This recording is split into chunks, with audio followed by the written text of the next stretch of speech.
saya bisa lebih santai sekarang ya, karena hari Sabtu ya. Dan saudara juga bisa lebih santai mendengarnya, tidak terburu-buru ya. Oke, sip.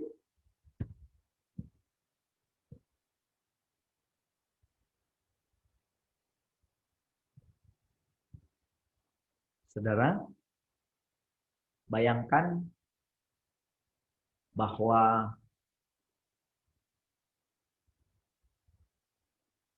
momen seperti ini, saudara, sudah lama sekali ditunggu oleh Allah. Gitu. Saudara, saya tidak perlu berulang-ulang mengatakan kepada saudara bahwa saya pun mengalami hal sekarang ini benar-benar bagi saya baru sekali. Saya sendiri ya. Bagaimana punya pengalaman dia berbicara melalui mulut ini, pastikan lewat pikirannya. Pastikan dia pakai semua apa yang ada di dalam saya. Tapi karena setiap hari saya makin mengerti, makin mengenal cara dia bergerak, makanya bisa lebih santai. Bisa lebih perlahan mengucapkan sesuatu kepada saudara. Kalau mungkin kemarin-kemarinnya karena masih namanya biasa, belum terbiasa gitu, itu pasti terlalu bercampur lagi dengan yang lama, produk yang lama. Tetapi begitu mulai menerima dia, saya benar-benar mengerti apa itu diberinya kuasa. Diberinya kuasa untuk menjadi anak Allah. Memang di sana anak-anak Allah ya, yang tidak dilahirkan menurut daging, tetapi menurut roh. Sehingga saudara, dari perkataan itu saudara, dari apa yang akhirnya berulang kali keluar dari mulut saya, itu semakin meneguhkan. Dan dia semakin berani menceritakan rahasianya yang terdalam dari hatinya, yang tersembunyi berabad-abad. Dia semakin berani. Dan pekerjaan ini makin lama, pekerjaannya Tuhan ini, makin lama makin terang benderang. Jadi saudara, apa yang sedang dia kerjakan di dalam hati kita, itu benar-benar kita rasakan makin lama makin kuat. Makin lama makin kuat, saudara. Nah, selama ini ada unsur kita ini seperti orang Israel. Bahwa hanya orang Israel lah umat pilihan Tuhan. Karena terikat dengan janji. Nah, Allah tidak pernah membuat seperti itu sebetulnya. Namun entah kenapa, bangsa Israel bisa sampai seperti itu. Sampai memang Alkitab bilang keras kepala. Kalau keras kepala itu kan berarti kan membatu sudah. Membaku.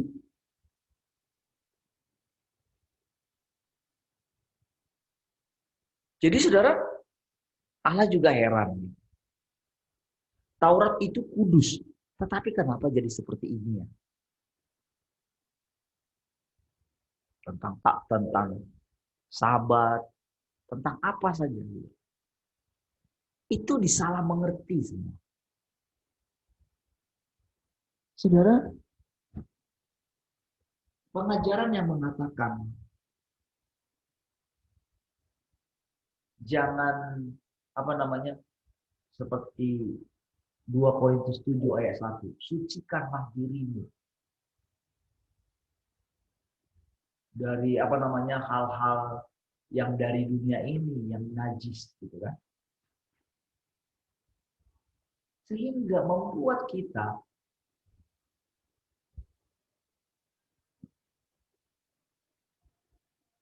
menganggap semua agama di luar kita,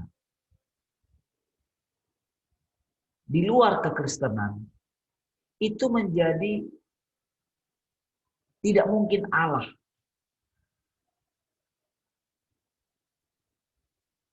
bisa berbicara melalui mereka atau mengunjungi mereka langsung. Karena memang ada ayatnya, pergilah, beritakanlah Injil kepada seluruh dunia.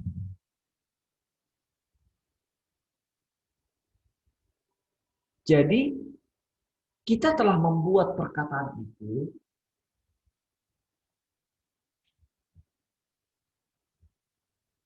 bahwa orang itu harus jadi orang Kristen dulu,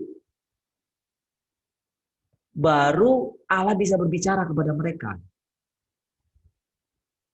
Padahal ayatnya yang berkata begini, aku sudah membiarkan diriku ditemukan oleh orang-orang yang tidak mencari aku. Tetapi saudara, ketika Paulus mengutip ini saudara, itu jadinya kita ini Gentile, kan kita ini Gentile. Orang-orang kafir sebetulnya. Yang katanya memang tidak mencari Tuhan, yang sebelum kita ini loh. Jadi mereka berjumpa dengan Tuhan. Telah memberikan dirinya dijumpai oleh Tuhan. Sementara pengertian kita bahwa kita itu para Gentiles,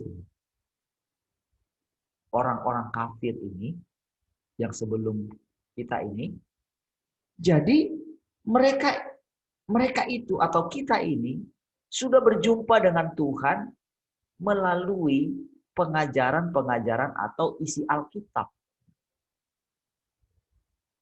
Jadi saudara, orang Kristen sama sombongnya dengan orang Yahudi yang berkata bahwa kami ini umat pilihan. Yang lain kalau nggak percaya Tuhan Yesus nggak bisa masuk surga. Sehingga pengajaran tentang yang di akhir zaman bahwa akan ada kesembuhan terhadap bangsa-bangsa. Akan dilakukan pemisahan.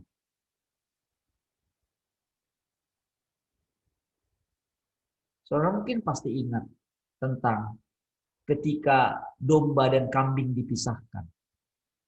Di situ kan jelas kelihatan, saudara, bahwa sebetulnya orang-orang yang menerima bangsa Israel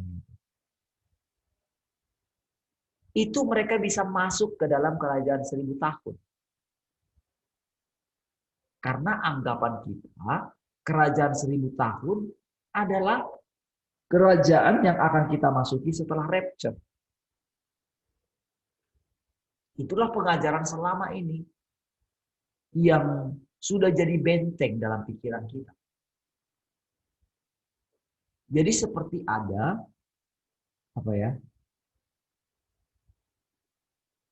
Seperti ada satu pelajaran atau yang sulit kita lepaskan. Sehingga kita punya asumsi begini. Ada urutan-urutannya. Perjamuan kawin anak domba, ada ini, ada itu, ada kerajaan, ada tribulasi. Semuanya begitu. Orang Kristen yang paling tulus sekalipun, saudara, tidak bisa keluar dari situ. Pendeta yang paling tulus sekalipun saudara tidak bisa keluar dari situ. Sudah benar-benar ada di dalam penjara, tapi benar-benar tidak menyadari kalau dia sedang ada di penjara. Sudah benar-benar dijajah. Jadi para gembala sudah berubah menjadi kepala sipir. Itu tidak sadar. Kepala penjara. Tidak sadar. Jadi ketika Tuhan datang sendiri pun itu tidak dikenali.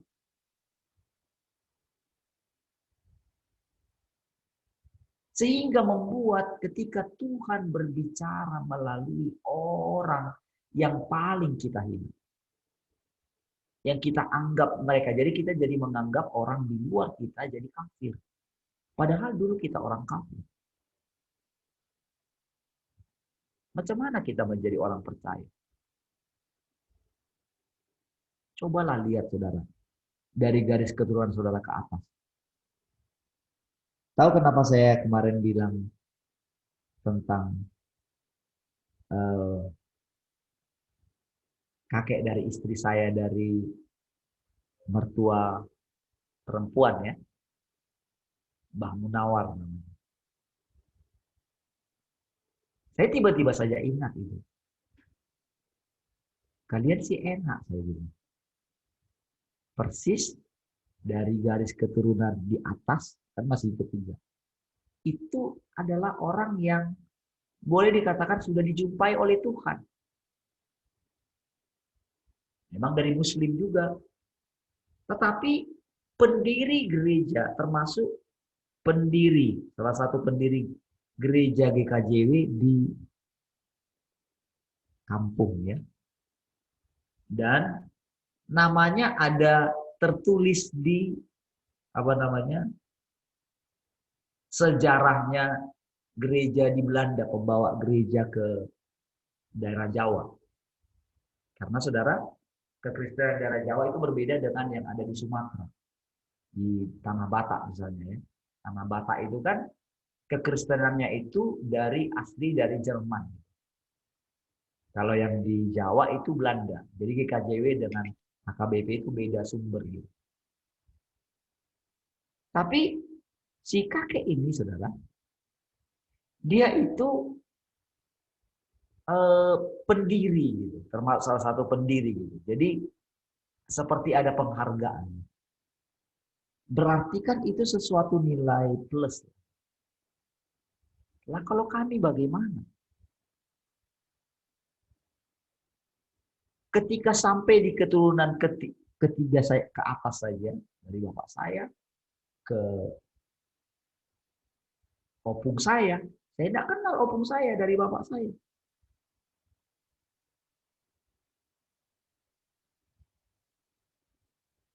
Ketika saya merenungkan itu, berarti anugerah bagi istri saya, bagi Pak Twin, sebetulnya luar biasa.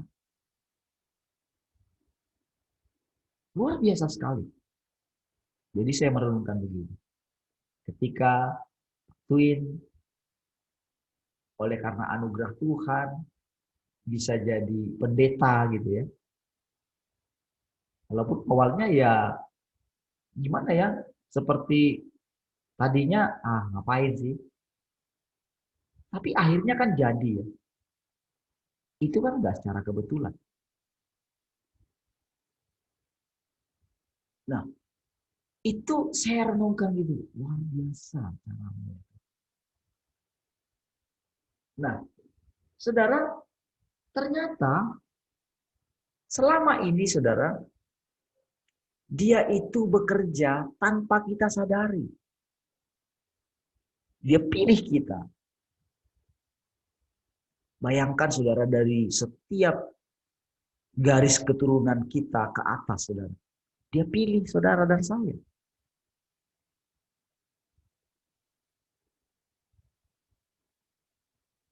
Tetapi kalau kita melihat saudara, bagaimana para orang tua kita dulu mengajari kita. ajaran mereka itu sebetulnya lebih, kalau kita perhatikan dengan yang sekarang ya, ajaran mereka lebih punya hasil daripada ajaran para orang tua sekarang ini. Lihat saja hasilnya, saudara. Lihat bagaimana kita itu, eh, kalau ingat-ingatlah dari ajaran orang tua kita. Ya, seperti saya katakan misalnya. Ketika bapak saya kan bawa anak 4. Ya. Lalu mama saya bawa anak 1. Lalu dari mereka 6. Berarti kami semua 11. Dari yang ada yang berbeda ibu, ada yang berbeda ayah. Nah, tetapi saya ingat sekali, orang tua, baik ayah saya dan ibu saya, selalu mengatakan, kalau ada yang menanyakan nanti, berapa kalian? Jawabnya 11. Nggak boleh cerita. Kalau kami punya, apa namanya, kalau bapak saya punya anak 4, lalu dibawa menikah dengan mama saya yang juga bawa anak 1, nggak bisa ngomong seperti itu. Kalau ada yang nanya, kalian 11. Dan ibu saya berulang-ulang walaupun tidak diterima oleh abang-abang saya dari yang pertama, ibu saya selalu menganggap semuanya itu dilahirkan dari rahimnya. Ya, itu berulang-ulang dan bukan hanya dari perkataan. Bukan hanya dari perkataan. Dari tindakan. Saya melihat itu dengan jelas. Saya melihat dengan jelas dan saya sangat mengerti. Ketika anak dari abang saya yang anak angkat sebetulnya, yang mereka muslim, yang saya bilang meninggal. Jadi namanya itu, apa namanya kalau orang Batak itu pangguaran. Itu adalah pakai nama itu, Opung Maron. Oke? Anak ini pun anak yang diangkat. Saudara, entah kenapa padahal itu kan anak angkat juga. Dari yang pertama juga. Adik abang saya ini punya anak juga yang sudah meninggal juga ya di kampung. Harusnya itu bisa jadi panggowarannya dia. Nama sebutannya dia. Tetapi entah kenapa itu sulit sekali dihapus. Karena sebetulnya mereka juga sudah terpisah. Karena pada waktu meninggal abang saya, mereka lebih memilih apa namanya hartanya. Harusnya saya bisa ini. Tapi sama sekali saudara, sekarang sudah habis semua. Sama sekali saudara, saya memang tidak ada. Walaupun disalahkan sama keluarga semua, saya enggak mau. Mau rumah kah, mau mobil kah, mau tanahnya di mana kah. Kalau dihitung-hitung bisa M juga. Sama sekali enggak mau. Tapi tahukah saudara perasaan ibu saya terhadap cucu yang diangkat juga. Itu nggak pernah hilang. Saya heran sekali. Kok bisa punya hati seperti itu? Sementara kita,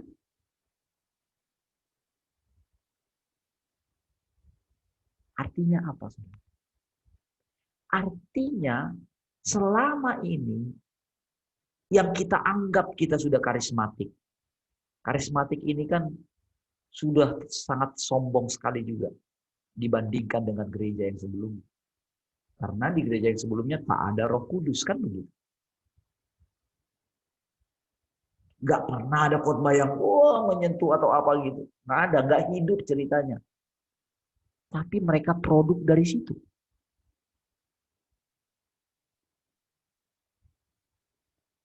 Kenapa ajaran mereka itu lebih menghasilkan daripada ajaran kita.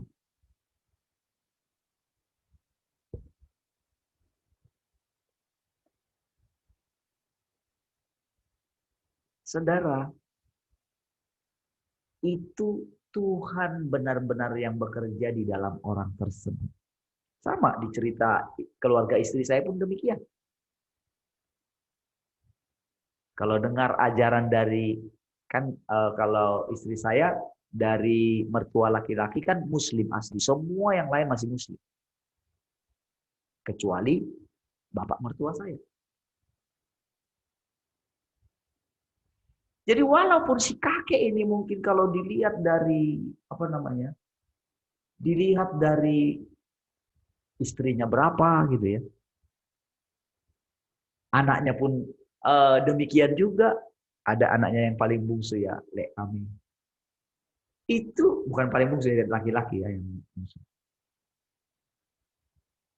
Itu sudah istrinya berapa juga ya. Justru ini yang lebih dianggap anak yang nurut. Saya itu.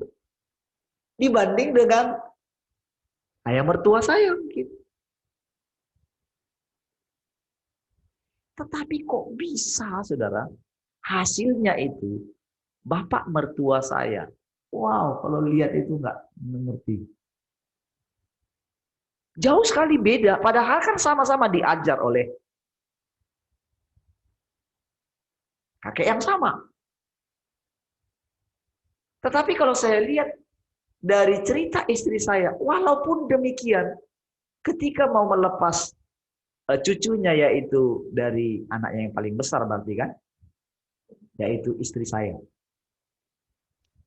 Itu ketika mau berangkat merantau gitu, itu paling melarang gitu. Dalam arti begini, waduh jangan sampailah kira-kira begitu.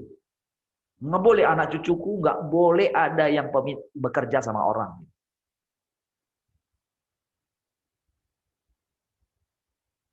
Saudara, ada hal-hal yang dikerjakan Allah, tapi kita nggak sadar bahwa Allah yang bekerja. Tahukah saudara? Inilah yang membuat kita nggak bisa mengenal Allah itu sempurna. Makanya saudara, ketika lagu-lagu dunia, orang yang merenungkan sebetulnya. Sebetulnya kan orang-orang ini seperti kalau kemarin itu kan lagu Ebit. Sebetulnya kan kata-katanya dalam sekali. Tetapi karena dia muslim, kita nggak bisa menerima pengajaran Allah melalui dia. Orang Buddha. Mereka sampai punya eh, pengertian jauh lebih tinggi dari kita, lebih forward sebetulnya daripada kita. Tentang apa? Biarlah semua makhluk berbahagia. Itu kan udah jauh sekali, saudara, dari kita. Bagaimana rabi-rabi atau suhu-suhu yang mereka memiliki damai, yang sampai damai mereka itu bisa meluluhkan hati para artis-artis. Artis-artis dunia. Bisa datang kepada mereka, mencari ketenangan hidup. Tetapi saudara, pengajaran eksklusivitas kita ini saudara, telah membuat kita menjadi sombong. Ada banyak sekali saudara. Kalau saudara coba lihat ya lagu-lagu yang misalnya lagu-lagu tempo dulu. Sampai hari ini, lagu-lagu itu telah menggembalakan banyak orang. Memang ada sih lagu-lagu Kristen yang menggembalakan juga orang-orang Muslim. Jadi mereka nggak lihat lagi, tapi mereka kesaksian. Dengar lagu ini walaupun saya Muslim, sangat menunjukkan hati. Itu orang-orang yang sudah melampaui karena di dalam mereka pun ada pengajaran-pengajaran tentang seperti kita. Maksudnya apa? Mereka itu jadi sombong oleh karena sistem agama mereka. Tapi sebetulnya nggak beda jauh dengan kita.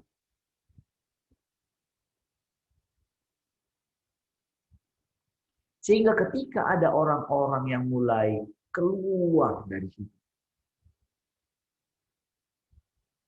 kita nggak mengerti Tuhan sedang bergerak di dalam mereka.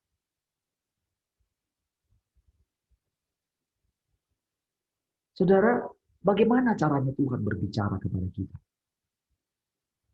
Bagaimana caranya? Ini nggak pernah diajarin. Hanya dibilang begini, domba-dombaku mengenal suaraku. Tapi suara yang bagaimana? Yang mengkhotbahkan itu hanya menjelaskan permukaan saja. Tapi bagaimana caranya Tuhan berbicara itu, yang realnya, nggak pernah diajarin. Yang diajarinnya itu hanya yang muluk-muluk saja. Apalagi kalau sudah berbicara mengenai berkat. Kita hanya terus ditakut-takutin. Kamu mesti kudus. Kudus syarat mendengar suara Tuhan. Pertama, kudus. Karena Allah itu kudus. Kuduslah kamu. Habislah. Macam mana orang yang berdosa sangat besar sekali. Macam mana bisa mendengarkan suara Tuhan kalau kita sudah blok mereka dengan begitu? Dengan pengajaran kita sudah menghalangi Tuhan menolong mereka. Kita bukan malah mempermudah pekerjaan Tuhan, kita malah mempersulit pekerjaan Tuhan. Namun, sampai hari ini tidak disadari. Saudara, Tuhan menunggu sampai lewat 70 tahun, 80 tahun daripada para yang dia sebut utusan-utusannya dia. Para hamba-hamba Tuhan. Dia tunggu, dikasih kesempatan. Supaya nanti ketika sudah selesai, mereka akan sadar. Mereka kan nggak tahu lagi nangisnya bagaimana, saudara. Karena nggak sadar. Di situ sebetulnya kengerian yang sangat ngeri sebetulnya. Karena apa? Selalu melihat diri sendiri. Nggak pernah melihat Allah itu nyata di dalam dia. Dia sudah sibuk dengan segala berkat yang dia terima daripada Tuhan. Dia jaga terus kerajaannya. Jemaat ini sudah banyak nih. Bagaimana caranya supaya mereka tetap ada di sini? Tanpa sadar. Segala yang dimilikinya. Pencapaian yang dimilikinya. Telah membuat dia menjadi Tuhan. Dan dia tidak sadar. Itu menjadi bumerang bagi dia.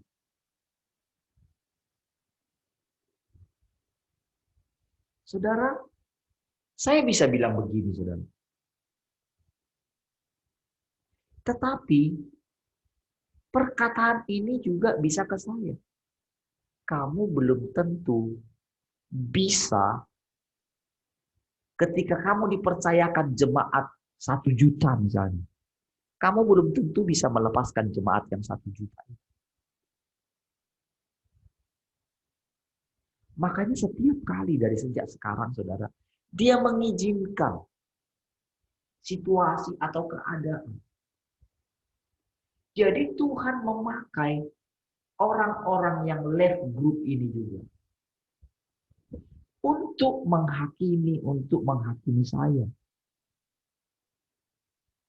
Tuhan pakai juga saudara menjadi duri dalam daging. Disitulah kadang kita nggak mengerti melalui siapa Tuhan sedang berbicara kepada kita.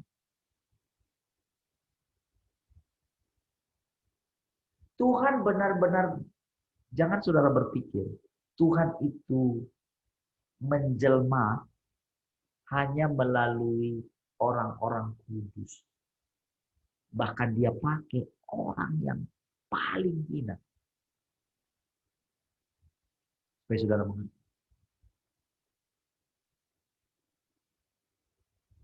Itulah yang terjadi juga nenek moyang kita.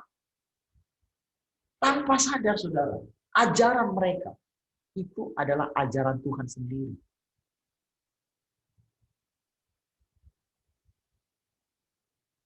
Tetapi karena sombongnya kita, merasa kita sudah mendapatkan, sudah jumpa Tuhan langsung, kita berpikir mereka nggak benar.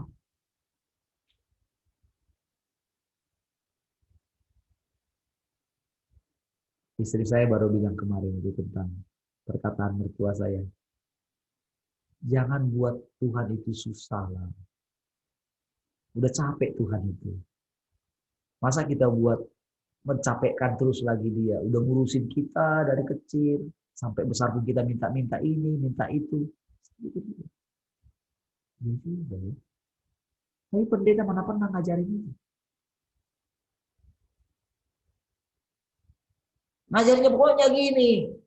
Pokoknya kita ini, udahlah pokoknya Tuhan tuh sayang sama kita. Apa yang kita minta karena dia baik sekali. Pokoknya apa yang kita minta pasti dikasih. Kalau kita punya masalah, curhatlah sama dia. Mana ada yang berani bilang Tuhan itu capek? Padahal ada ayatnya loh. Saudara, bisa kasih saya ayatnya? Itu perkataan Yesaya. Ngapain kalian menyusahkan Allahku juga katanya. Sudah kalian menyusahkan aku, kalian mau menyusahkan Allahku juga ya?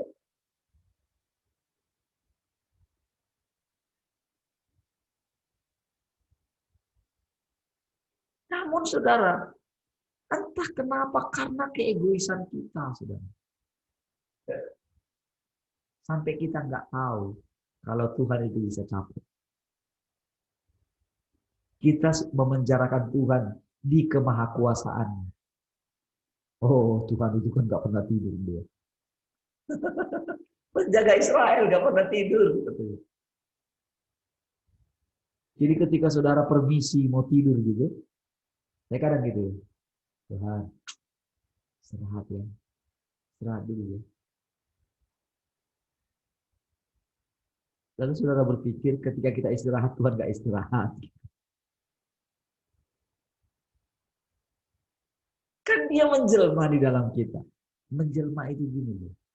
Masuk, meresap dalam kita. Artinya kalau kita tidur, Tuhan juga tidur. Maksudnya di dalam kita ini loh. Kan kita sudah dikasih benihnya. Memang benih ini terkoneksi langsung, saudara. Makanya, saudara, walaupun kita tidur, sebetulnya tidur kita itu juga kita di alam roh. Kalau mau pengajaran agak lebih rohani. Jadi sebetulnya walaupun kita tidur, kita nggak pernah tidur juga. Makanya dengan Zoom ini kan, kita itu boleh merasakan awal-awal itu asli satu hari itu paling tidur berapa jam? Fresh aja. Bahkan itu kerja berdebu sekalipun saudara, itu pilek pun enggak.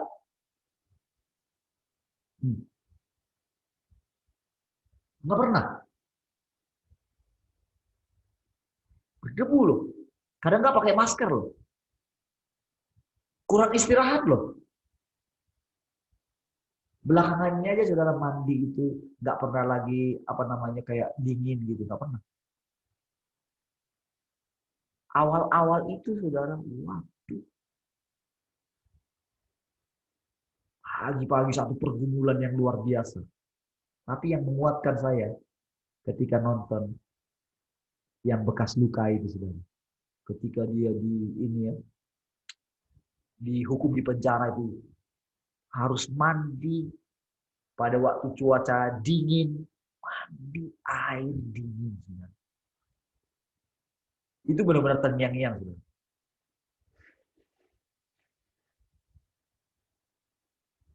Jadi ketika pagi-pagi tuh, awal-awal kemarin itu saudara, wah, haleluya. Kan kalau kurang istirahat kita kan gimana kalau kita mandi? Udah kurang istirahat kalau kita mandi pasti, wah itu udah bisa kedinginan. Saya pernah punya pengalaman seperti itu. Kedinginan. Kalau sudah kedinginan, waduh nggak tahu. Tapi karena lihat itu saudara, saya beranikan.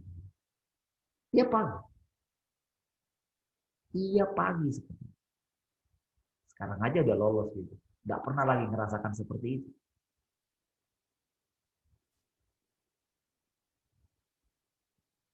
Saudara, Allah sendiri di dalam kita itu benar-benar dia hidup menjelma di dalam kita. Jadi kalau kedatangan Yesus yang pertama artinya adalah dia sendiri yang jadi jalan. Dia menunjukkan jalan. Itu maksudnya ya. Tetapi kedatangan Tuhan yang kedua, dia jadi jalan di dalam kita. Akulah jalan, kebenaran, dan hidup. Dialah sukacita kita. Dialah kekuatan kita. Dialah hikmat kita.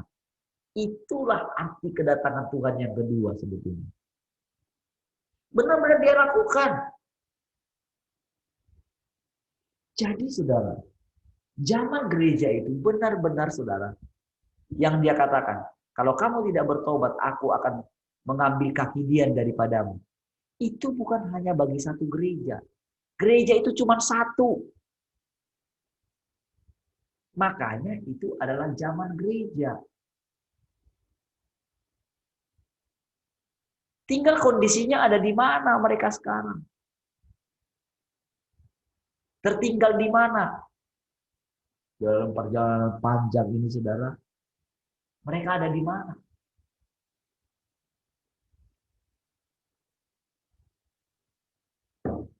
Sehingga saudara, itu kan kitab Wahyu itu kan turun kan kira-kira tahun 90 saudara.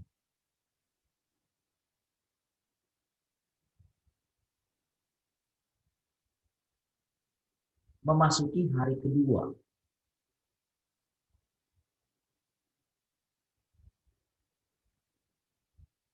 Kalau hari secara satu minggu, hari kelima.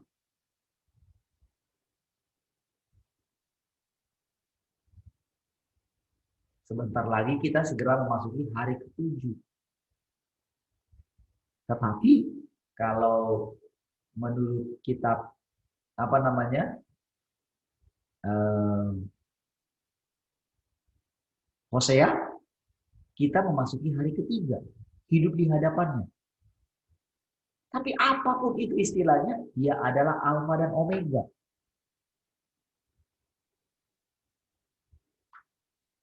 Nah, jadi saudara, ketika kita melihat itu saudara, mungkin kita dengan ininya mengatakan, oh orang-orang yang di agama tertentu, kalau mereka belum terima Tuhan Yesus. Makanya saudara, ada istilah kristenisasi.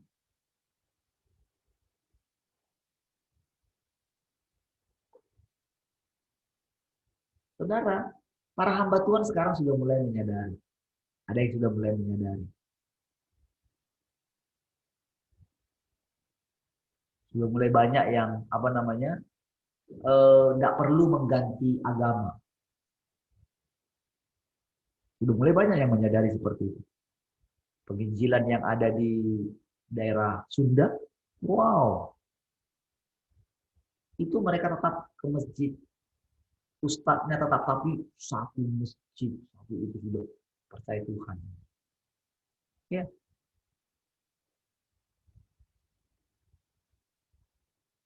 sudah banyak sekali yang seperti itu. Terakhir Erastus juga bilang seperti itu. Cuman kan sebetulnya kita ini harusnya Kita ini adalah anak sulung. Tetapi banyak tidak menyadari bahwa anak sulung pun banyak terhilang di dalam rumah sendiri. Saudara, ayat-ayat di Alkitab kita begitu terang benderang menjelaskan semuanya. Rasanya lengkap sekali. Namun pemahaman kita lah, pengertian-pengertian selama ini yang diajarkan kepada kita lah yang membuat kita ini tidak bisa mudeng-mudeng. Tahukah saudara? Perkataannya itu menguduskan kita, menghakimi kita. Dia pakai semua perkataan. Jadi apa yang saudara dengar hari ini, kalau saudara berani saja mempercayai, berani saja menerima saya, sebagaimana adanya Tuhan, maka saudara pun diberikan kuasa untuk menjadi anak Allah yang sesungguhnya.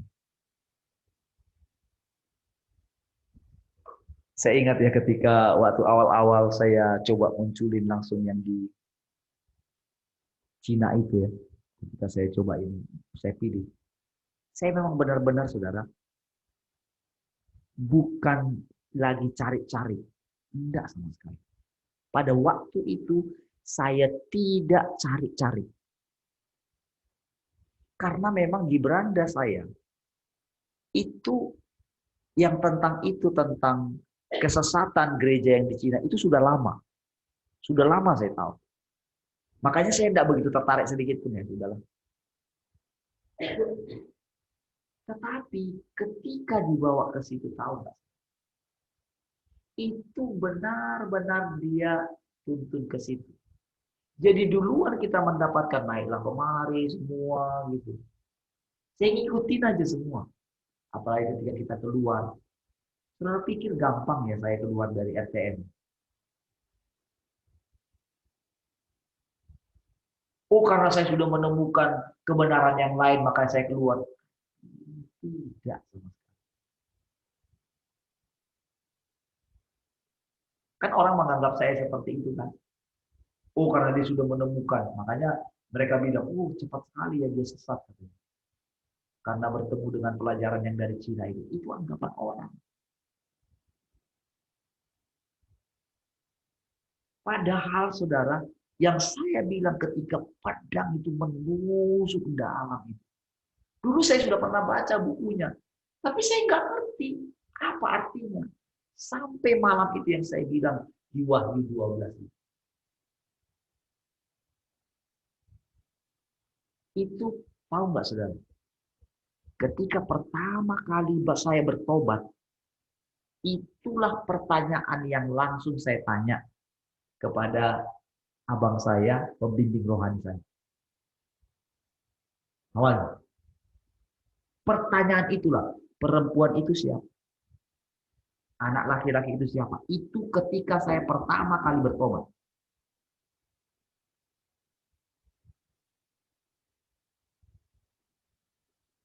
Dia jelaskan waktu itu begini. Ya saya pun tidak ngerti. Secara aslinya itu nggak ngerti. Kamu boleh tanya sama Tuhan. Saya ingat dia jawab karena pada waktu itu dia benar-benar juga mengalami benar-benar bagaimana Tuhan itu bicara dari hari ke hari. Makanya pada waktu itu saudara dia tanya, saya nggak tahu dari mana dia tanya. Gimana? Nggak tahu dia punya pelajaran apa pada waktu itu. Cuman dia tanya, apakah kamu sudah melihat Yesus di dalam saya? Itu dia tanya, saya ingat sekali sampai hari ini saya ingat. Pada waktu itu saya jawab, saya dengan polosnya saya jawab, saya memang melihat Tuhan di dalam abang. Ya. Tapi kan waktu berjalan terus. Jadi itu pertanyaan pertama ketika saya lahir baru.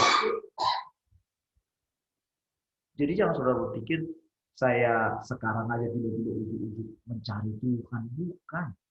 Sejak pertama Tuhan pilih. Saya sudah cari Tuhan.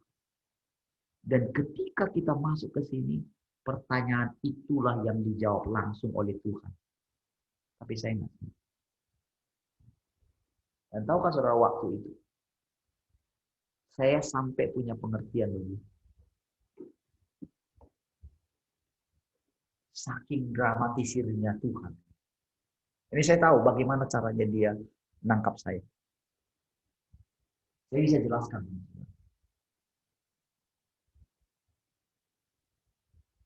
Jadi ketika itu saudara, ketika dapat Wahyu pasal 12. Saya sampai dikasih pengertian begini. Kalau di Cina, kenapa di Cina itu perempuan? Oke, karena memang yang datang pertama itu laki-laki. Untuk menyatukan itu adalah perempuan. Karena perempuan mewakili gereja. Oke, saudara bisa lihat di sana, saudara. Saudara tidak akan pernah, kalau saudara baca, saya sudah baca banyak sekali dari semua yang disampaikan. Tidak ada sedikit pun pengkultusan terhadap perempuan. Saya nggak tahu dari mana mereka itu bilang itu sesat. Tak ada. Saya sudah baca banyak sekali, saya sudah ikut. Saya nggak tahu. Berarti mungkin kacamatanya yang bisa berbeda. Orang pakai kacamata kuda.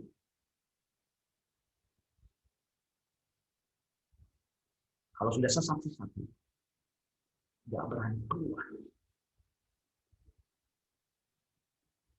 Nah, pada waktu itu, saudara, jadi sebetulnya kan seperti kilat memancar dari timur ke barat. Kilat. Jadi sebetulnya kilat ini, jadi begitu dari situ dimulai, itu memancar gitu.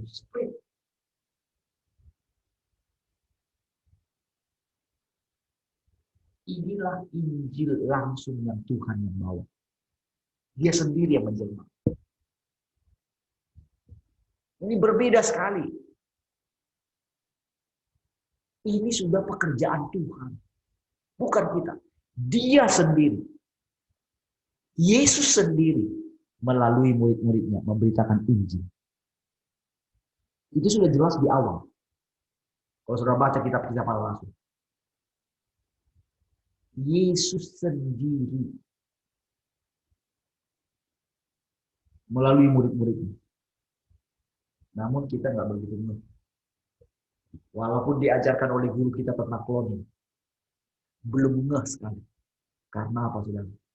Kita nggak paham. Guru kita pun mungkin menjelaskan karena dia terlalu sibuk juga mendoakan orang. Nggak sampai mengalami. Jadi yang diajarkan pun permukaan juga. Tapi yang permukaan ini, itu sudah menjadi Taurat bagi orang-orang teman-teman kita di sana. Ajar terus berulang-ulang. Habis 1 sampai 13.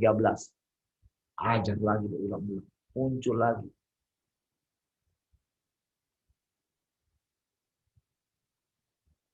Jadi ketika saya dalam pencarian, saya kan bilang dulu, ketika mau diambil, ketika waktu itu kita pemuritan sampai kita hentikan pemuritan. Karena apa? Karena mereka anggap itu haknya mereka. Padahal mana pernah Pak Andreas menyerahkan itu kepada mereka. Tapi benar-benar saudara, saya kan nggak tahu. Karena selama ini sudah jadi andalan saya. Saya berhak. Karena saya dapat langsung warisan itu dari beliau. Bukan dari mereka. Saya berhak. Tapi pada waktu itu, saudara, saya paling nggak bisa ditantang. Saya nggak tahu loh apa yang mau saya sampaikan. Gimana nanti? Gimana nanti saya punya buku sendiri? Mana mungkin? Tapi saya nurut saja. Kita keluar, dan tahukah saudara, sampai hari ini, saya tidak pernah sentuh lagi buku pemuritan. Sentuh atau buka gitu sekalipun. Saking. Itu sampai untuk buka itu pun enggak. Saya pernah lakukan itu saudara terhadap buku-buku waktu di gereja yang lama. Buku-buku tentang doa, tahu nggak saudara? Wah, itu semua saya buang habis. Yang ini saudara, ini sebetulnya ya ada ini saja saudara. Ini ya, saking ininya saudara, saking mendapatkan hal yang baru. Itu sudah, kita tahu nggak? Siapa yang kerugian? Apakah saya sedang meniadakan itu semua? Tidak. Cuman Tuhan sedang bergerak. Kan dari yang kemarin lah kita diajarkan tentang mendengar suara Tuhan secara sederhana. Benar-benar sederhana sekali. Tentang alam roh, tentang apapun. Kan kita diajar. Tentang dunia orang mati, tentang apapun. Saya punya pengalaman. Saya punya pengalaman bagaimana mendoakan orang langsung top chair. Gitu. Bagaimana khotbah di hadapan orang itu bisa satu-satu sampai mendoakan orang satu-satu, semua mereka mengalami sesuatu. Saya lihat sendiri, bahkan orang itu kan digotong dari luar, itu digotong ke depan. Tapi saya tenang saja melihat orang itu habis ibadah, pulang tanpa digotong lagi. Itu kan dari kesederhanaan itu. Jadi ingat sekali lagi, saya tidak melupakan. Cuman kan itu punyanya Tuhan. Masa orang mengambil keuntungan dari situ? Istilahnya begini. Mereka mengajukan hak patennya gitu. Ini milik kami.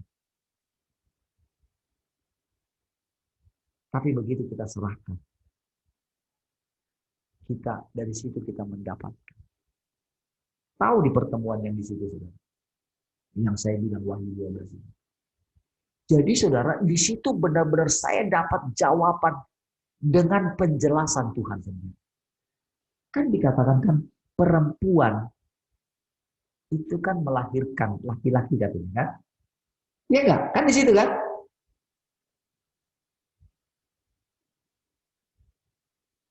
Lalu saudara, kan ketua kita waktu itu kan Bu Rahel.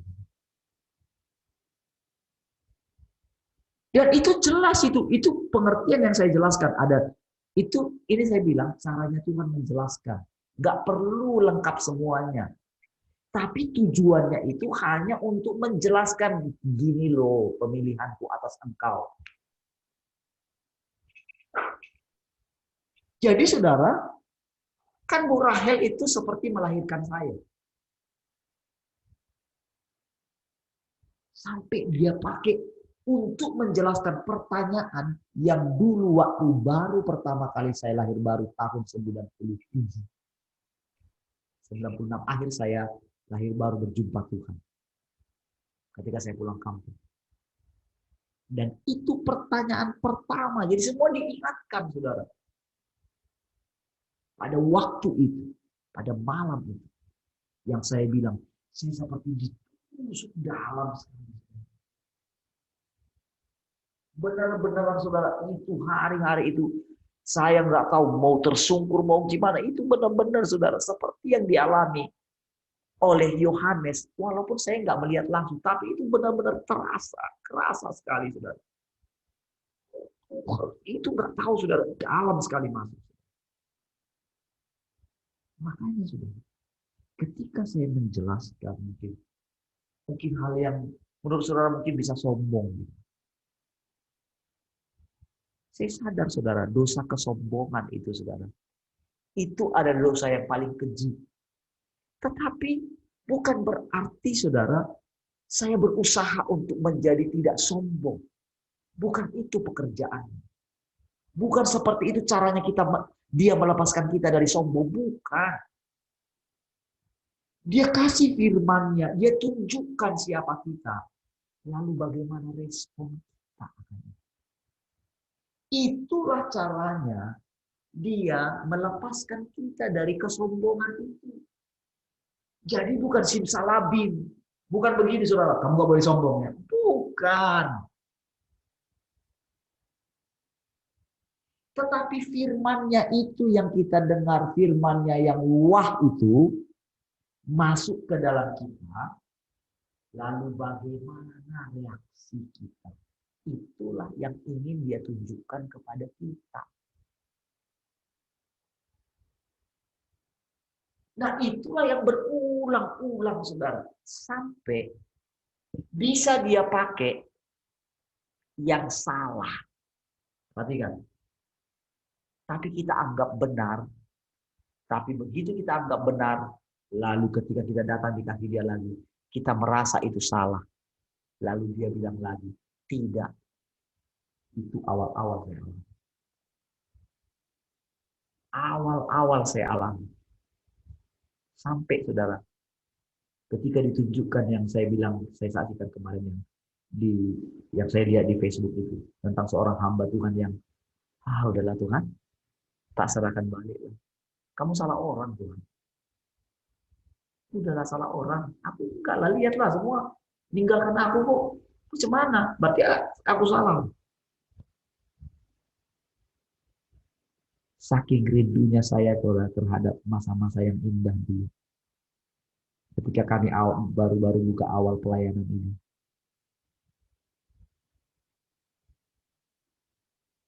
Betapa indahnya suasana. Ketika sekarang, saudara, sudah sejauh ini.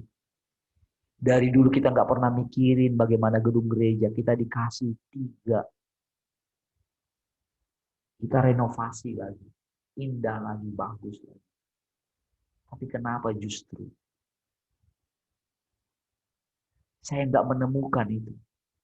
Saya berpikir kalau saya pindah ke Tembesi, saya pikir, wah, jemaat nanti akan datang. Kita bisa cerita. Ini jadi rumah kita. Itu bayangan saya. Karena dulu sudah lama saya mau pindah juga. Cuman nggak tahu gimana caranya. Ketika saya mau pindah pun dari Cemara, tahukah saudara, istri saya masih di kampung. Tapi saya bilang sama anak-anak, cobalah kalian ngomong sama mami.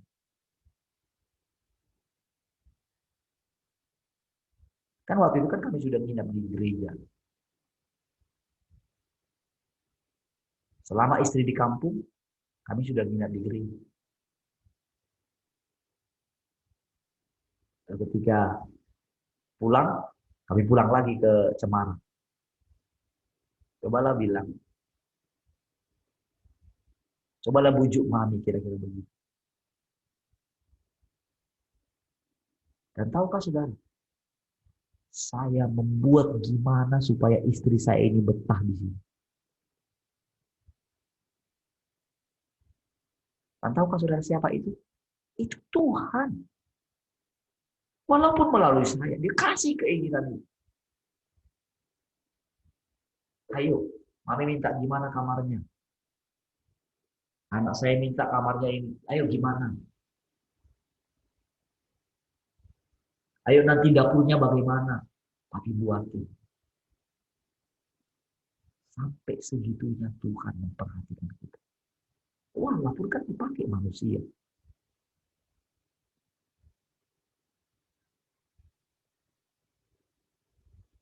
Sampai seperti itu.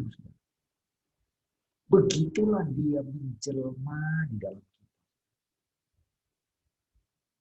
Dan begitu, saudara.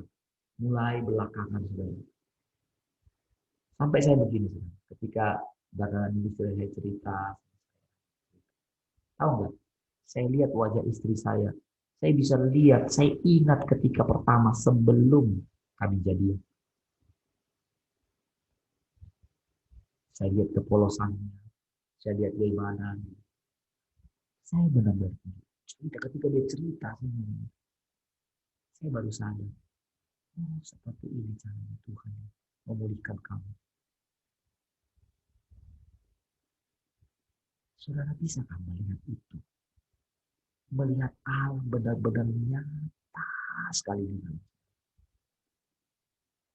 Sehingga saudara, ketika saya sudah begini, saya jujur saudara, mau gimana pun saudara, saya rela sudah.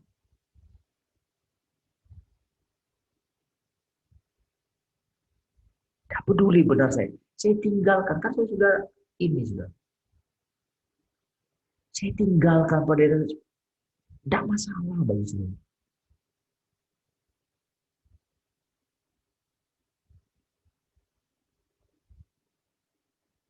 Tuhan bilang, dengan perjalanan sejauh ini kamu masih mau mundur.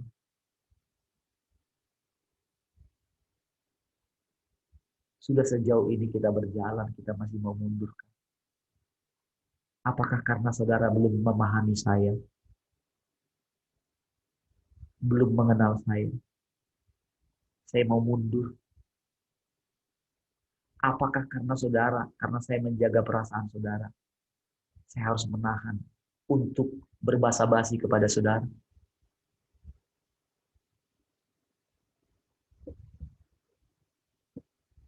Tahukah saudara? Seperti itulah Tuhan terhadap kita. Terhadap saya. Kadang-kadang di tengah perjalanan, dia bisa emosi juga terhadap saya.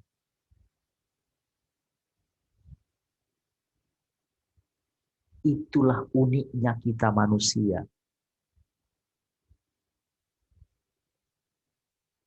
Karena uniknya kita manusia lah, makanya dia sampai mati di atas kayu salib.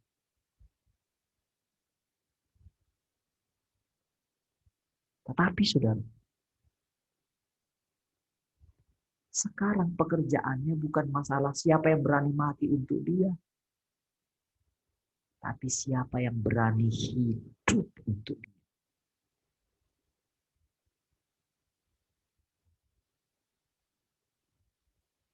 Apakah di tengah beringasnya dunia ini, saudara mau melarikan diri dari dunia ini? Di tengah semua orang menolak saudara. Bukankah saudara sedang diizinkan meminum cawannya dia? Cawan kan cawannya dia juga. Murka kan murkanya dia. Artinya cawan murka yang dia sudah siapkan untuk yang memberontak terhadap dia. Dia minum sendiri. Saudara pernah kenal nggak Tuhan yang seperti ini? Ada nggak yang mengajarkan saudara seperti ini? Artinya begini, saudara. Ketika dia minum, karena dia tinggal dalam saudara, menjelma dalam saudara, kan saudara minum juga dong. Makanya dia bilang, kamu memang akan minum cawan yang harus aku minum. Itu kebenaran. Pada waktu itu belum dipahami. Namun saudara, murid-muridnya itu, kedua muridnya itu karena sudah ambisi tadi, mereka ngomong aja, itu pun kebenaran. Kami dapat katanya, itu pun kebenaran. Ya, kemarin aja Bapak langsung berikan kewalian kepada Petrus. Jadi dia bisa melihat itu, oh ini Bapak ini yang ngomong ini. Bukan mereka ini. Makanya dia bilang, memang kamu akan minum. Saudara lihat cepat sekali saudara Yesus itu mengerti. Saudara masih ingat ya Yesus itu manusia sama seperti saudara. Yang punya perjalanan yang panjang untuk mengenali Allah yang berinkarnasi di dalam dia. Sama seperti kita sekarang ini.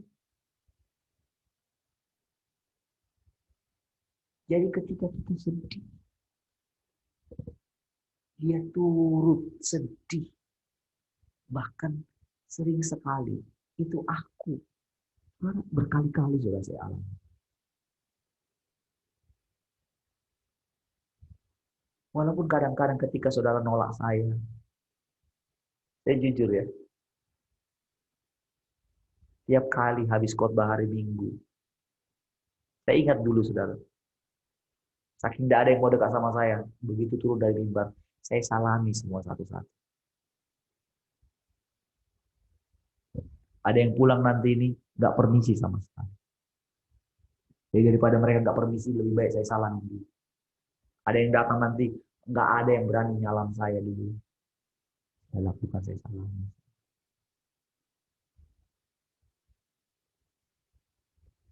Sampai belakangan, Saya nggak melakukan lagi. Tapi tahu nggak saudara, kesepiannya saya, itu kan saya ya. Tapi tahukah kesepiannya Tuhan?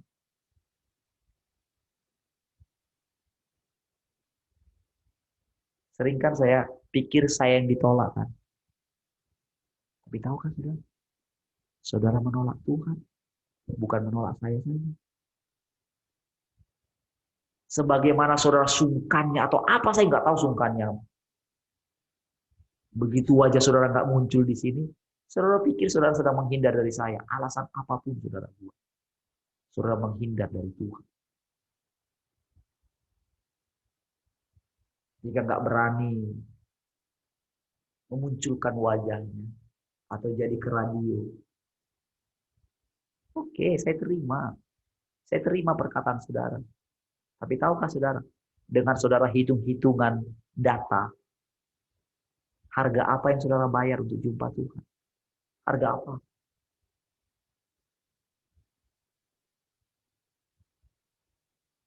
Kalau saudara buka Facebook lama-lama, saudara nggak takut kehilangan data kan?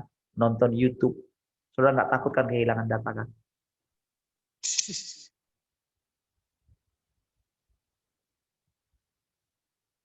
Berapa banyak data untuk YouTube saya, saudara habiskan.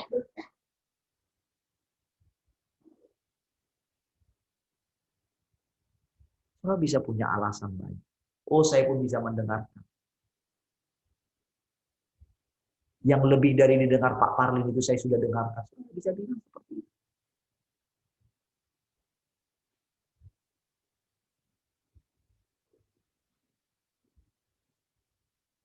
Hari ini, mungkin dia sedang pakai saya. Tapi tahukah saudara, saya melihat Tuhan di mana-mana. Itu makanya saya bisa menyanyikan lagu-lagu yang menurut saudara tidak kudus itu.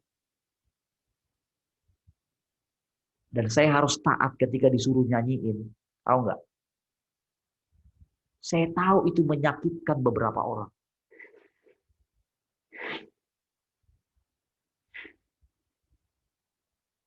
Saya tahu itu seperti api neraka. Tapi saya lebih taat menyanyikan. Supaya apa? Disitulah dikatakan firman menghakimi. Dengan mendadak Tuhan yang kamu cari itu datang ke bait suci.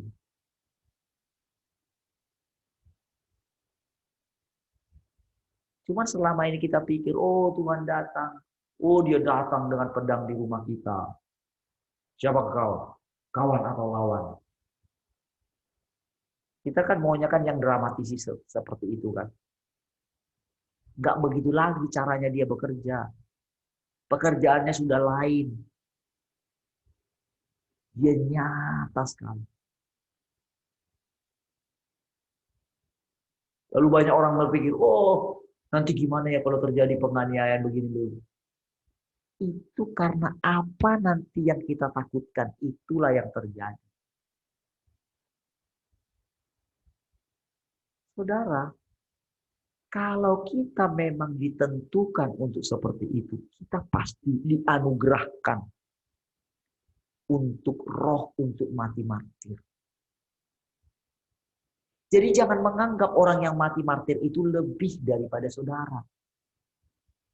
Itu semuanya pekerjaan Tuhan. Ketika Stefanus itu sampai mati dilemparin, jangan bayangkan, oh sakitnya dia, bukan. Dia mendapatkan anugerah. Paulus juga pernah dilemparin, tapi nggak sampai mati loh.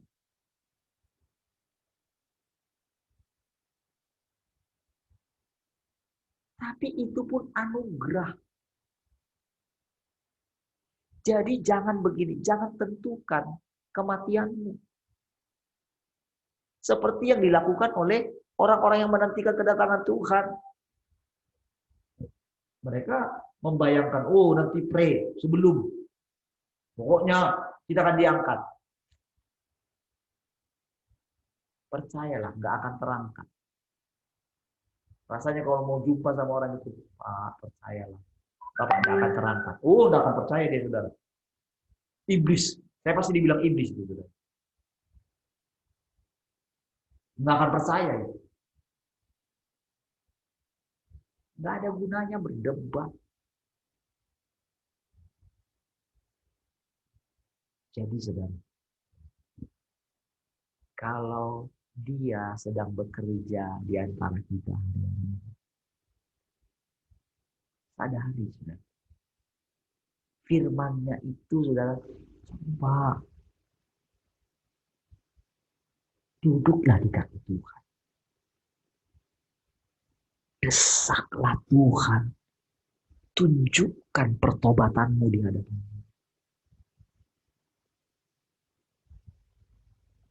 Tahu nggak arti bertobat? Bertobat itu begini. Tuhan, aku sudah capek, aku nggak tahu gimana caranya. Aku nggak bisa lepas dari dosaku.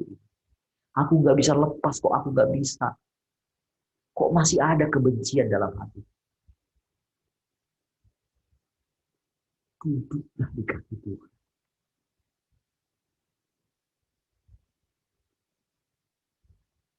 Bahkan sikap kita terhadap yang paling menjengkelkan. Tikus misalnya. Kecoa misalnya. Kalau mungkin, oh, nggak apa-apa, nggak masalah.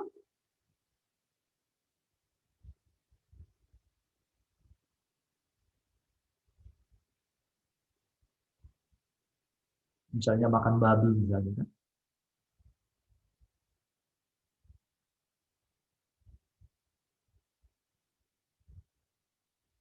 Wow, nggak apa-apa. Memang bukan masalah makanan itu.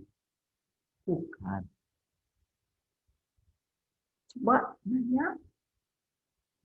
Nggak kan masalah juga dengan makanan itu memang.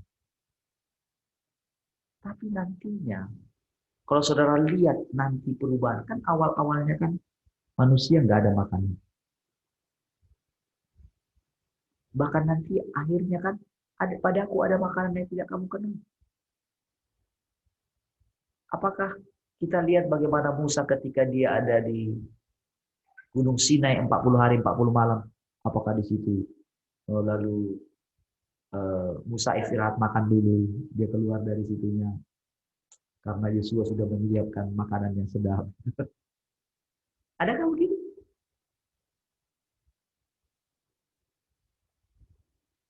Enggak, saya tidak sedang melarang saudara makan itu, saudara.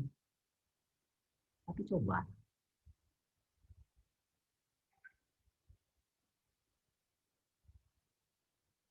saudara, ketika saudara, kami kemarin saya cerita lah ya, habis kayak ini, lagi ini, gila gitu ya, camilan gitu kan. Tadi malam pergi ke SP, no ternyata di SP ketat sekali, saudara. Oh, untuk masuk ke dalam itu polisi di sana berjaga. Ternyata di Batam ketat lagi, saudara.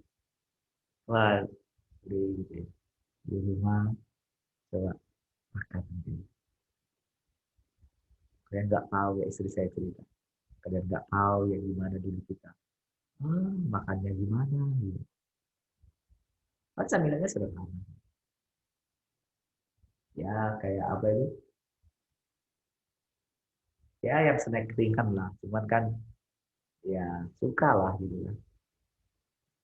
Nah, tahu nggak? Anak-anak belum beli. Dulu kan kita nggak bisa beli. Sekarang kan apalagi kita bisa beli. Kita bisa makan. Duduk mulut. Ada, oh, anak saya duduk mulut sendiri. Saudara, saya waktu itu, saudara, ketika itu, eh, ketika kita makan, oke, kita pikir ketika kita makan dari nggak enak, kita pikir Tuhan nggak ikut makan.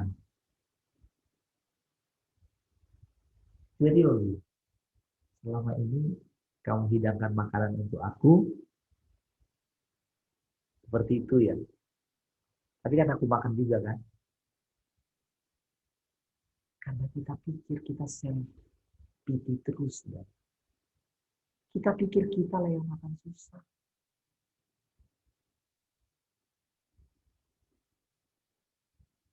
Tapi tahu nggak saudara?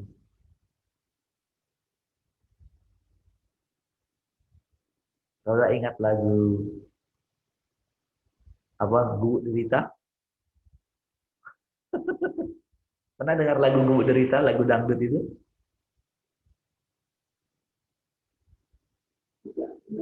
Sepiring makan sepiring berdua, sepiring berdua. Pernah. Lebih suka itu katanya daripada sekarang sudah ini sudah nikmat tapi nggak ada kebahagiaan. Kan ada lagunya gitu kan. Ada.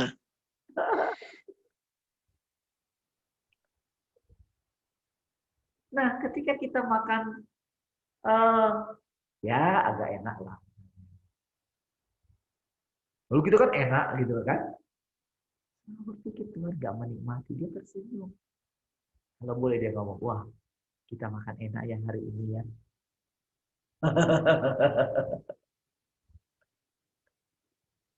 Saudara, sampai senyata itu loh dia hidup dalam kita. Menjelma. Jadi nggak usah terlalu ini sekali dengan penuaian jiwa-jiwa terhadap apapun. Enggak. Jangan terlalu lagi menunggukan, oh nanti langit baru, bumi baru, surga, apa segala macam. Kita sudah ada dalam dia. Kita makan bareng dengan dia, sudah.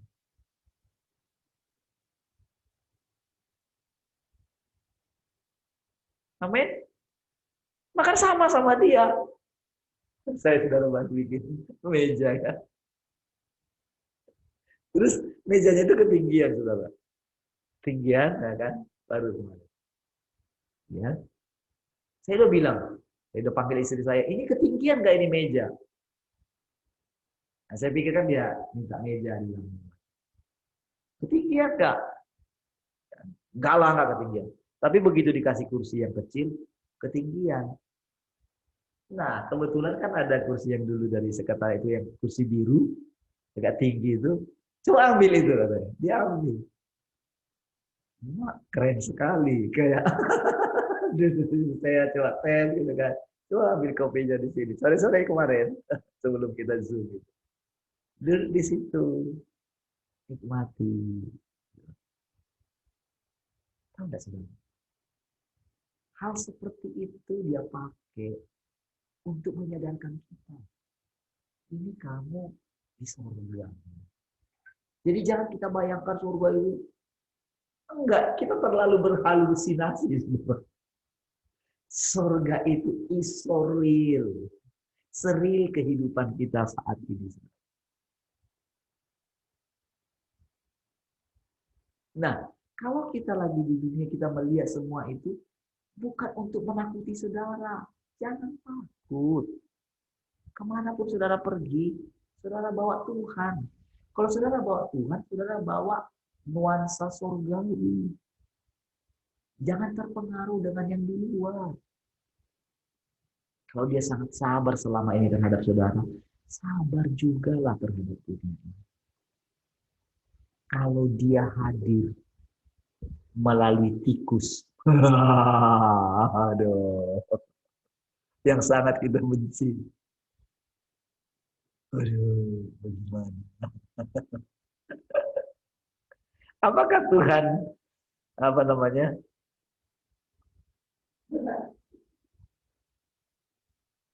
geli gitu ya?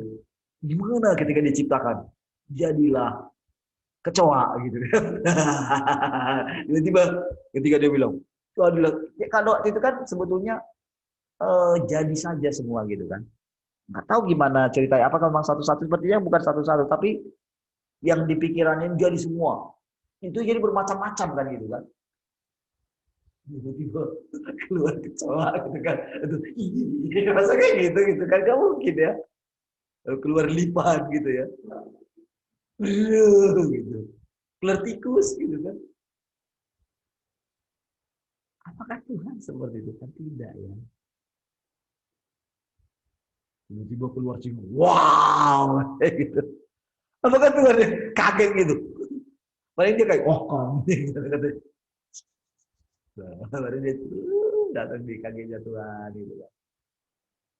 Cium tangan kata Tuhan gitu kan, cium tangan singanya.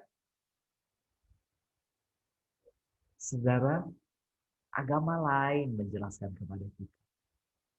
Bolehkah kita terima bahwa itu Tuhan? Bukankah mereka ciptaan Tuhan?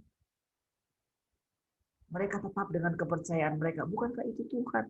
Bukankah itu keunikannya Tuhan?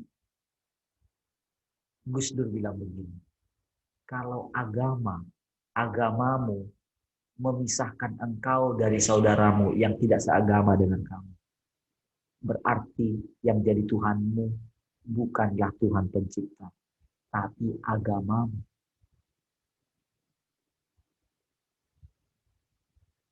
Itu kan sangat terkenal perkataannya. Itu cukup meredam orang-orang yang membunuh orang lain pakai nama agama. Apakah dia menghendaki demikian? Tidak. Allah itu adalah kasih. Kalau orang seperti Ebit Giade menyanyikan lagu yang pas dengan apa yang dia katakan tentang kita. Tuhan ada di sini, di dalam jiwa ini. Bukankah itu seperti? Kenapa nggak ada lagu rohani yang seperti itu? Karena tidak diwahyukan. Tetapi kenapa diwahyukan kepada orang yang kita anggap tak menerima Tuhan? Tahukah saudara? Kalau orang Muslim menerima saudara, tahukah saudara? Kalau orang Muslim kasih saudara secangkir saja air segelas, dia nggak kehilangan upahnya. Upahnya apa? Kristus yang ada dalam saudara. Kalau mereka menerima saudara, mau mendengarkan saudara, mereka sedang menerima Tuhan yang ada dalam saudara. Itu satu paket. Saudara nggak perlu harus mengatakan kepada dia, oh percaya, terima dia, ikuti doa saya. Nggak perlu. Itu saudara seperti perempuan Samaria. Dia cuma bilang, mungkinkah dia Kristus itu? Sekarang kami percaya bukan lagi karena perkataannya, tapi karena kami mendengarkan langsung. Karena apa? Melalui si perempuan ini, perkataannya itu, saudara, membuat satu kampung bertobat. Pendeta yang bagaimana bisa seperti itu? Hanya dengan sebentar perjumpaan dengan Tuhan, dia masuk, dia berubah menjadi air hidup di dalam dia. Seperti itulah yang dia inginkan dari kita. Benar-benar Kristus itu nyata hidup dalam kita. Sehingga ketika orang terima kita, mereka sedang terima Tuhan. Jadi saudara, tidak usah tunjukkan oh Tuhan itu begini, yang sudah meracuni mereka. Pokoknya Yesus itu penyesat. Jangan tunjukkan itu. Mereka akan terima. Kalau mereka terima kita, mereka terima Tuhan. Dan dari kitalah mereka itu makan daun yang berbuah tiap bulan sekali. Dari perkataan kita, dari hidup kita, mereka makan. Dan tanpa sadar, mereka disucikan, mereka disembuhkan, mereka dipulihkan. Kalau kita menyebut nama Allah mereka, kita tidak jadi najis. Kalau kita bilang, ya Allah, kita ngomong sama mereka. Tahu enggak, Allah yang kamu sembah itu sekarang ada di sini mau menolong kamu. Ketika saya ke Padang, saya melihat peristiwa itu luar biasa. Persis seperti yang saya ngomong. Padahal mereka itu sudah bercerai. Tapi mereka bisa ketemu di hotel itu waktu pelepasan. Dipanggil karena si perempuan ini sudah ngalami Tuhan. Jadi pada waktu itu ketemu, ya udah datang aja ke sini karena lagi doain. Datanglah ke situ mantan suaminya ini. Itu sehari sebelumnya sudah mau bunuh diri. Sudah mau bunuh diri. Dia sudah ke situ pun saya baunya udah kayaknya habis make juga. Tapi tahukah saudara? Allah benar-benar hadir di situ. Melepaskan dia.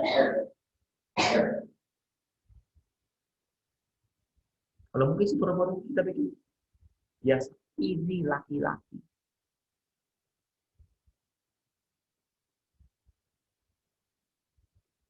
Saudara, pekerjaan Tuhan itu tidak bisa kita selamat.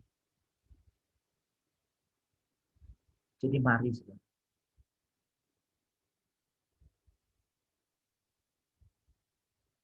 Jangan salah mengerti lagi tentang Tuhan.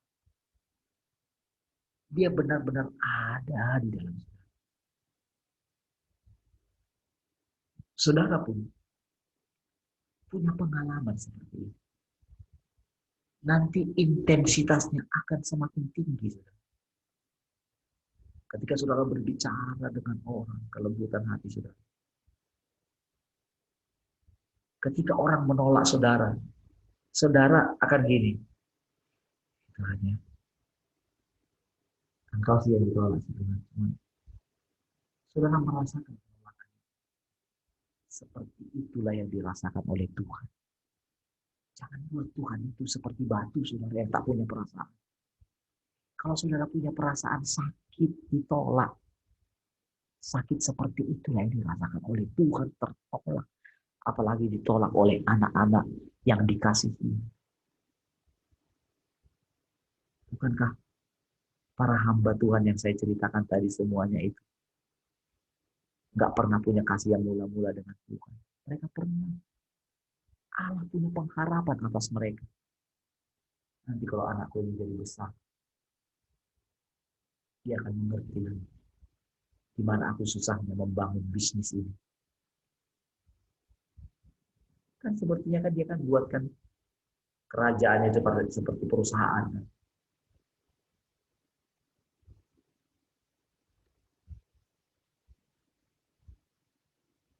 Dan dalam perjalanan hidup, ketika kita masih bekerja sampai dengan hari ini, lakukan saja, nggak usah tinggalkan pekerjaan saudara. Nanti dia yang buat sendiri kok. Kalau memang kita mau tinggalkan, dia buat sendiri. Jangan tunggu mati, baru saudara berjumpa dengan Tuhan. Hari ini, Tuhan nyata di dalam saudara.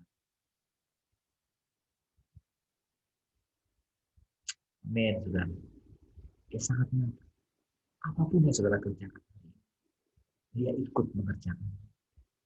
Apapun yang saudara alami hari ini, lagi makan gak enak, dia juga ikut makan gak enak. Lagi saudara bawa Tuhan itu ke makan BPK, Tuhan ikut makan BPK.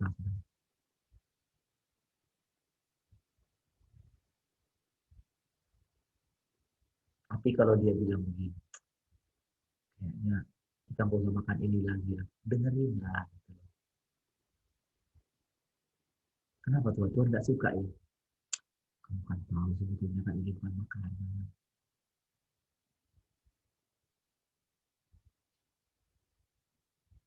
Gimana kira-kira saudara kalau punya teman, dia nggak suka, dia muslim misalnya, ya kan?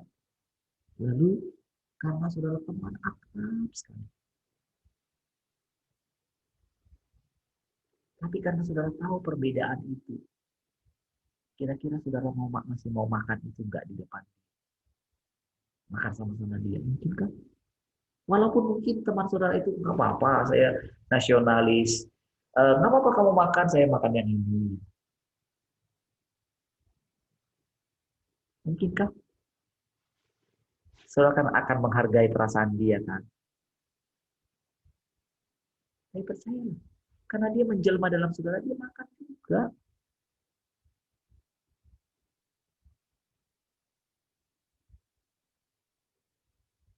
Tapi tingkat pengenalan kita akan tinggi. Bahkan nanti kan sebetulnya kan tidak makan daging-dagingan lagi kan. Sebetulnya waktu itu kan seperti itu. Ketika kita dibawa.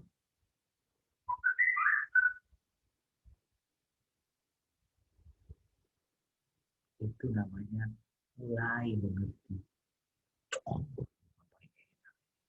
paling enak ini.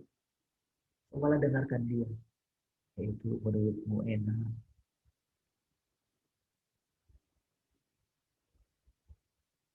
Sekali-sekali akan ini dong. Kesukaan saya dong. Apa kesukaan Tuhan? Saya tahu paling suka saya makan sayur-sayuran. Misalnya gitu kan. Tapi ingat sekali lagi ya. Ingat sekali lagi bahwa semua kita selembut itulah Tuhan. Coba sudah kenal. Lembut itu. Dia akan coba tahan. Tapi gini sudah. Kadang-kadang dia harus percepat. Waktunya sudah singkat loh. Ayo kamu cepat beralih. Jangan lagi ada hal-hal di dalam hatimu yang bisa membuat kamu juga nanti ketika datang tiba-tiba hari Tuhan itu. Kamu kasihan. Makanya kadang-kadang dia buruk kita.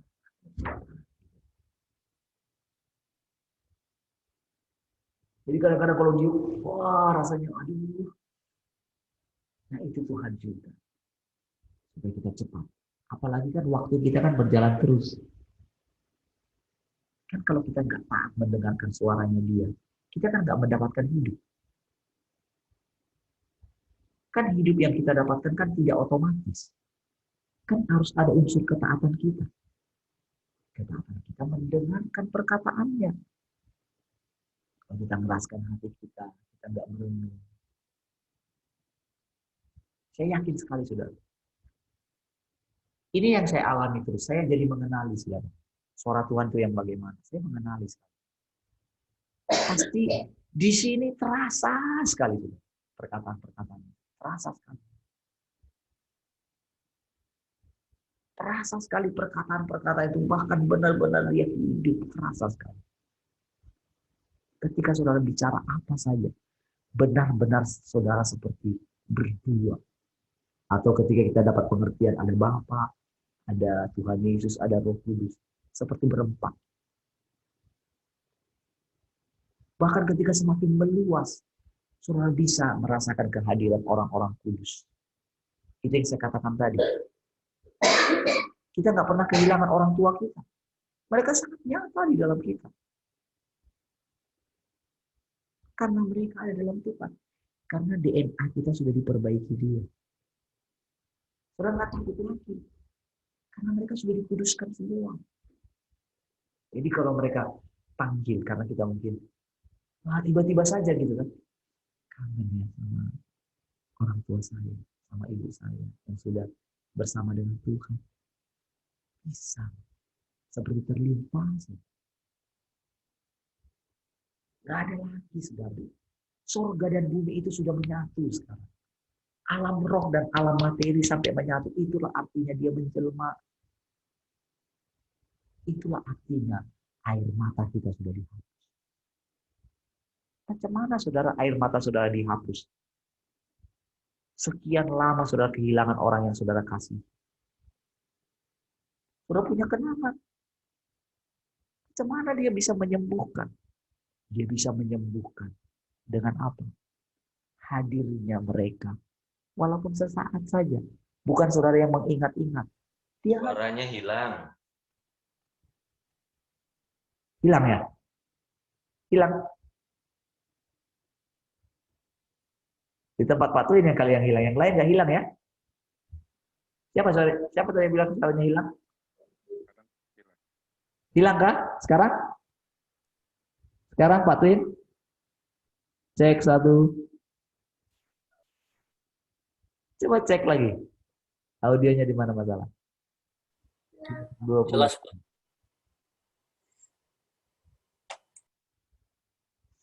Saudara, senyata itulah surga. Kalau masih ada di simpang sesat ini kemarin nggak bisa. Enggak. Dia sendiri sudah waktunya menerangkan kepada saudara. Ini loh. Dan ini makin lama semakin nyata.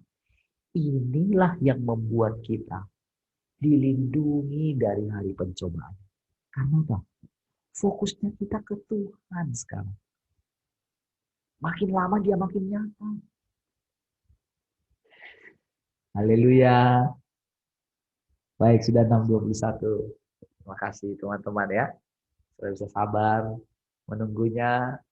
Saya sudah janji tadi di awal ya, ini hari Sabtu ya. Baik, puji Tuhan. Oh, di radio suaranya aman tadi ya. Baik, teman-teman, terima kasih semua ya untuk kehadirannya hari ini. Nah, ada yang mau tutup dalam doa enggak siapa ya? Silakan. Saya kasih kesempatan sekarang. 1, 2, 3. Langsung angkat tangan. Akhiri doa kita. Ayo. Wow. Harus ditunjuk kah? Yuk. Kalau harus ditunjuk berarti saya tunjuk ya. 1, 2, 3. Pak Nanser yang tutup dalam doa. Silakan Pak. Oke, mari kita bersatu dalam doa. Tuhan, terima kasih kami telah melalui lebih dari 100 hari. Nggak kedengaran suaranya Pak.